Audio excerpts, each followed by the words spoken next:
যারা TMC flag ধরে, TMC flag লোক ধরতে হবে, নাহলে হবে না। তাহলে আমরা হল দেবো না। অনেক আছে। আমি জুনের 12 তারিখে রিলিজ করবো।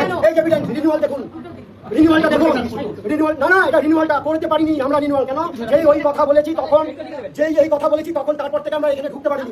এই যে এখানে ঢুকতে পারিনি। সরস্বতী পুজো হলে কি হয় জানেন? এদের সব পরিবারের লোক খাওয়া দাওয়া করে আমাদের টাকায়, আমরা চুপ করে ঢুকে বেরিয়ে চলে যাই। লাস্ট আবার একটা ফাইনাল, এখানে একটা মিটিং হচ্ছে, সেখানে এই প্রিয়া সেনগুপ্তের হাজবেন্ড এই তলায় মিটিং হচ্ছে। উমা সে কি নাম ওনার? হ্যাঁ, সে একজন মহিলাকে নিয়ে নাচছে। আমি সঙ্গে সঙ্গে ওকে নিয়ে না বেরিয়ে চলে গেলাম। এভাবে কি অসভ্যতা? আমরা একটা ইয়েস অর নো দাদা, ইয়েস অর নো? হ্যাঁ, ইয়েস অর নো? কম্প্রোমাইজ করিনি, কম্প্রোমাইজ করবো না। তাই লিভ ছেড়ে দিয়ে ফেসবুক ইউটিউব করি, জানেন? সিনেমা করি না। বাপ রে, এ তো ভয়ঙ্কর ঘটনা। টলিউড ফিল্ম ইন্ডাস্ট্রিতে ভয়ঙ্কর রকমের পলিটিক্স চলছিল এতদিন ধরে। যারা যারা মুখ খুলতে পারেনি এতদিন ধরে, আজকে ফাইনালি তারা মুখ খুলতে পারলেন। কেন পারলেন সেটা তোমরা বুঝতেই পারছো। পালা বদল ঘটেছে, সরকার পরিবর্তন হয়েছে, প্রত্যাবর্তন হয়নি। সুতরাং টলিউডের ভেতরে মাকড়সার জালের মতো বিছিয়ে থাকা যে সিন্ডিকেট রাজ, যে দুর্নীতিগুলো ঘটছিল এতদিন ধরে, যারা যারা এই দুর্নীতির সাথে যুক্ত ছিলেন তাদের মুখোশগুলো খুলে ফেলার হয়তোবা সময় এসে গিয়েছিল। তার কারণে এই সমস্ত সো কল্ড ছোট প্রডিউসাররা মাঠে নেমেছেন। সরাসরি গিয়ে এমপা অফিস, ফেডারেশন অফিস দখল করেছেন তারা, যে অফিসগুলি এতদিন টিএমসির পৃষ্ঠপোষকতা এবং টিএমসির যাদেরকে দালাল বলা হচ্ছে এই মুহূর্তে দাঁড়িয়ে, অন্তত পক্ষে যে টিএমসির কথা মতো তারা চলতো, বা টিএমসির খুবই পীড়িতের লোক, জিগরি দোস্ত, খাতিরের লোক, তাদের বিরুদ্ধে মানে ফেস টু ফেস আঙুল তুলে প্রিয়া সেনগুপ্তের বিরুদ্ধে পদত্যাগের দাবি যেভাবে বলা হচ্ছে, এটা এতদিন ধরে যে এইরকমভাবে তাদেরকে দমিয়ে রাখা হতো, একটা নির্দিষ্ট গোষ্ঠীকে, নির্দিষ্ট মানুষদেরকে, যে টিএমসি তৃণমূল কংগ্রেসের পতাকা না ধরলে, তৃণমূল কংগ্রেসের ঝান্ডা না ধরলে তাদেরকে কোনো সিনেমা করতে দেওয়া হবে না। That's clear cut. এই জিনিসটা এতদিন যেহেতু সরকারে ছিল, টিএমসি সরকার, তৃণমূল সরকার, তাই জন্য তারা এতদিন কিন্তু মুখ খুলতে পারেনি। তাদেরকে নির্মমভাবে মেন্টালি টর্চার করা হতো, তাদের সাথে কোনো সম্পর্কই অ্যাকচুয়ালি রাখা হয়নি। তাদেরকে ছোট প্রডিউসার হিসেবে গণ্য করা হতো, ছোট চোখে দেখা হতো, কোনো কাজ করতে দেওয়া হতো না। তারা নতুন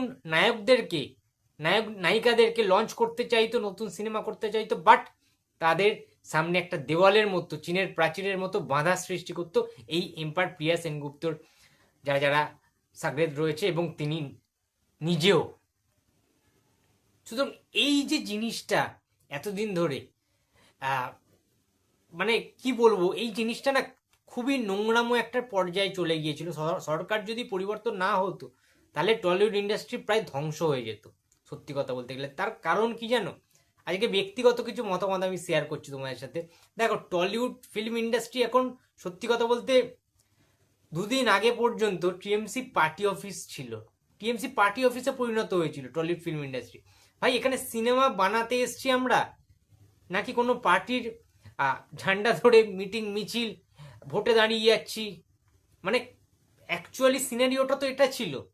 টলিউড ফিল্ম ইন্ডাস্ট্রির প্রায় সমস্ত আর্টিস্ট, 90% কলাকুশলী আর্টিস্টরা যারা নায়ক আছে, নায়িকা আছে, তারা তো প্রায় সবাই বিভিন্ন পার্টি পলিটিক্সের সাথে যুক্ত, পার্টির খাতার নাম লিখেছে, রাজনীতির আঙিনায় চলে গেছে। আমরা তাপস পালকে দেখেও শিক্ষা পাইনি, যিনি একজন মহান অভিনেতা ছিলেন।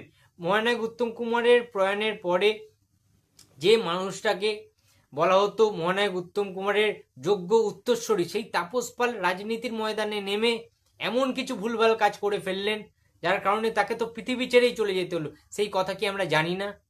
তারপরেও কি কোনো আর্টিস্ট শিক্ষা নিয়েছে? সেই জিনিসটা থেকে কি কেউ ভয় পেয়েছে যে না, আমরা সিনেমা করছি, মানুষদের মনোরঞ্জন করছি, এন্টারটেনমেন্ট করছি, আনন্দ দিচ্ছি পর্দার মাধ্যমে, এতেই আমরা খুশি, আমরা তো অনেক টাকা উপার্জন করছি, আর অত টাকা নিয়ে কি হবে? রাজনীতি করা মানে কি হচ্ছে জিনিসটা, আমার লোভ, আমি রাজনীতিতে যাচ্ছি মানে আমার প্রচন্ড লোভও আছে যে এইখানে আমার হচ্ছে না এইটুকুনি টাকা, আমার আরো টাকা চাই। সুতরাং আমি আমার জননেত্রী বা জননেতার কাছ থেকে যে টাকাটা পাবো মানুষের সেবা করার জন্য, সেই টাকাটা আমি নিজে আত্মসাৎ করছি। এক অর্থে মানুষের সেবা করার জন্য নিচ্ছি, কিন্তু সেটা আমি মানুষের সেবা করছি না। এটাই হচ্ছে পতনের কারণ। এখন তোমরা দেখবে বেশিরভাগ সিনেমাটি সেটা আমরা তো দেখলাম দুদিন আগে, রাজ চক্রবর্তীকে কাদা ছুঁড়ে মারা হচ্ছে, থুতু ছেটানো হচ্ছে, থুতু দেওয়া হচ্ছে। একটা ভিডিও ভাইরাল হয়েছে আমাদের দেবদাকে চোর চোর বলা হচ্ছে। দেবদা মুখে জামা নিয়ে যাচ্ছে, জামার মুখ চাপা দিচ্ছে জামা দিয়ে, গেঞ্জিটা দিয়ে, টি শার্টটা দিয়ে। কেন হবে এটা বলতে পারো তোমরা? এটা একটা লজ্জা নয় আমাদের ফিল্ম ইন্ডাস্ট্রির জন্য? কই আগে তো এরকম ছিল না। এই যে রাজনীতি ঢুকে গেছে যেদিন থেকে টলিউড ফিল্ম ইন্ডাস্ট্রি থেকে, সেদিন থেকে ইন্ডাস্ট্রির ধ্বংসের প্রথম পেরেকটা পোঁতা হয়েছিল। কই এতদিন তো হতো না। এই যে উত্তম কুমার এমন, তারপরে বুম্বাদাদের সময়টা, ঠিক আছে, ছিল না তো অ্যাকচুয়ালি। কিংবা বুম্বাদা জিদ্দা এরাও তো পলিটিক্সে নাম লেখায়নি, ঢোকেননি। কই এরা কি সিনেমা বানাচ্ছে না, নাকি এদেরকে লোক ভুলে গেছে, নাকি এদের প্রচুর লোভ? কিছুই তো না। এরা যারা সিনেমাটা মন থেকে ভালোবাসে, যারা অভিনয় বোঝে, অভিনয় জানে, অভিনয়টাকে ভালোবেসে বাঁচতে চেয়েছে, তারা তো ঠিকই আছে বুম্বাদা জিদ্দা। তাহলে বাদ বাকি লোকেরা, বেশিরভাগ লোকেরা কেন এরম করছে? I don't know.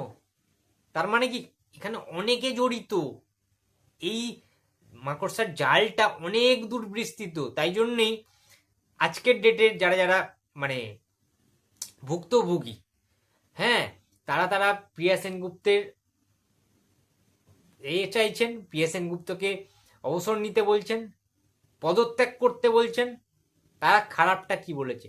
এবার প্রিয়া সেনগুপ্ত বলছে না, ওরা এসে ভাঙচুর করছে, ওরা এসে দখল নিয়ে নিচ্ছে, পদত্যাগ করার জন্য দাবি জানাচ্ছে, গেরুয়া আবির মাখছে। ভাই কেন মাখবে না? আজকে দেখলাম তো আমাদের বিখ্যাত পরিচালক, আমাদের পীযূষ সাহা থেকে শুরু করে শতদীপ দা, ঠিক আছে, ডিস্ট্রিবিউটর, আমাদের সবাই তো মুখ খুলেছেন যে এটা ঠিক হচ্ছে না। এতদিন ধরে যেটা চলছিল তাদের কথায় উঠতে হচ্ছে, বসতে হচ্ছে। এটা কেন? এই সিনেমা চলতেই হবে, বনি না থাকলে সিনেমা রিলিজ দেওয়া যাবে না। আইনক্সে শুধুমাত্র বনি হলেই চলবে, বাদ বাকি সিনেমা রিলিজ দেবে। বিভিন্ন রকম জিনিস উঠে আসছে। সুতরাং এই যে একটা গুন্ডামি টলিউড ফিল্ম ইন্ডাস্ট্রির মধ্যে, ফেডারেশনের মধ্যে, ইম্পার মধ্যে, এই যে গুন্ডা রাজ, সিন্ডিকেট রাজ, হ্যাঁ, রাজনৈতিক রঙের যে পাওয়ার, রাজনৈতিক দলের যে পাওয়ারটাকে অপব্যবহার যে করা হচ্ছিল, মানুষকে দমিয়ে রাখা হচ্ছিল। যারা ভালো কাজ করতে এসছে ইন্ডাস্ট্রিতে, ভালো সিনেমা বানাতে, তাদেরকে সুযোগই দেওয়া হচ্ছে না। নিউ কামারদেরকে সুযোগ দেওয়ার কোনো চান্সই নেই। তার আগে থেকেই দমিয়ে রাখা হচ্ছে যে তোমাদের করতেই দেবো না, সিনেমা রিলিজ দিতে দেবো না। জাস্ট কিছু বলার নেই, ঠিক আছে, জাস্ট কিছু বলার নেই। ভিডিওটা বানাতে বললেছিল আমার একটা সাবস্ক্রাইবার দাদা রয়েছে, ঠিক আছে, দেব মাল্যদা। তো সেই কারণে ভিডিওটা অ্যাকচুয়ালি বানাচ্ছি বা বানালাম। তোমাদের কি বক্তব্য তোমরা প্লিজ কমেন্ট বক্সে জানো। যেই যে একাই আমি রাজ করব, সিনেমাতে এখন এমন হয়ে গেছে একজন কোনো সুপারস্টার মেগাস্টারই বলতে পারছে যে আমার সিনেমাই চলবে। এখন মানে বিভিন্ন রকম জিনিস জড়িয়ে গেছে, জানো তো। মানে একজনের সিনেমা বছর পর বছর চলবে, প্রাইম টাইম শো পাবে, ফেস্টিভ্যাল রিলিজ পাবে, আর বাদ বাকি সিনেমাকে লেগ পুলিং করে জাস্ট পাত্তাই দেবে না, তাদেরকে রিলিজ দিতে দেবে না, তাদেরকে চেঞ্জ করতে হবে, ডেট চেঞ্জ করতে হবে। অনেক রকম রাজনীতি চলছিল ভেতরে, এগুলো বন্ধ হওয়া দরকার। Just stop it. নতুনভাবে সবকিছু সংগঠন তৈরি হোক, সিনেমার ইন্ডাস্ট্রির মধ্যে যেন কোনো রাজনীতি না আসে, এইটুখানি আমি দাবি জানাচ্ছি। এইটা স্বচ্ছ থাকুক না। এখানে কেন রাজনৈতিক দল প্রবেশ করবে? এটা চাইছি না আমরা। আগেকারের মতো ফিরে আসুক বাংলা ইন্ডাস্ট্রির হাল ফেরাতে, সিনেমাটিস্টরা রাজনীতি ত্যাগ করুক এবং ভালোভাবে যেন কাজ হয়। সবাই যেন, ছোট পরিচালক, বড় পরিচালক, ছোট প্রযোজক, বড় প্রযোজক, সবাই এগিয়ে আসুক। যেমন বুম্বাদাদের আমলে, প্রসেনজিতের আমলে যে মুড়ি ভাজে আর কি, মুড়ি বিক্রি করে, মুড়ি ভাজে, তারাও কিন্তু প্রডিউসার ছিল, তারাও প্রডিউস করতে চাইতো, কারণ সেই টাকাটা তারা উঠিয়ে নিতে পারতো। সেই যুগটা ফেরাতে হবে আমাদের। ছোটখাটো ব্যবসায়ীরা যাতে ইনভেস্ট করতে পারে, প্রডিউস করতে পারে সিনেমা, তাহলে আরো অনেক সিনেমা তৈরি হবে, বাংলা সিনেমার ভবিষ্যৎ উজ্জ্বল হবে। নতুন মুখ তুলে আনতে হবে, নতুন নতুন আর্টিস্টদেরকে চান্স দিতে হবে, সুযোগ দিতে হবে, তবে ইন্ডাস্ট্রি টিকবে, না হলে ইন্ডাস্ট্রি শেষ হয়ে যাবে আবারও।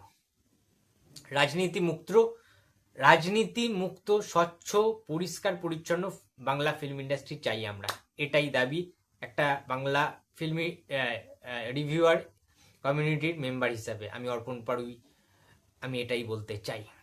তোমাদের কি বক্তব্য অবশ্যই কমেন্ট বক্সে জানিয়ে দিও। ভিডিওটা ভালো লাগলে লাইক করো, কমেন্ট করো, শেয়ার করতে ভুলো না। যদি চ্যানেলে নতুন হয়ে থাকো তো প্লিজ সাবস্ক্রাইব মাই চ্যানেল। দেখা হচ্ছে পরের কোনো ভিডিওতে, তো টাটা।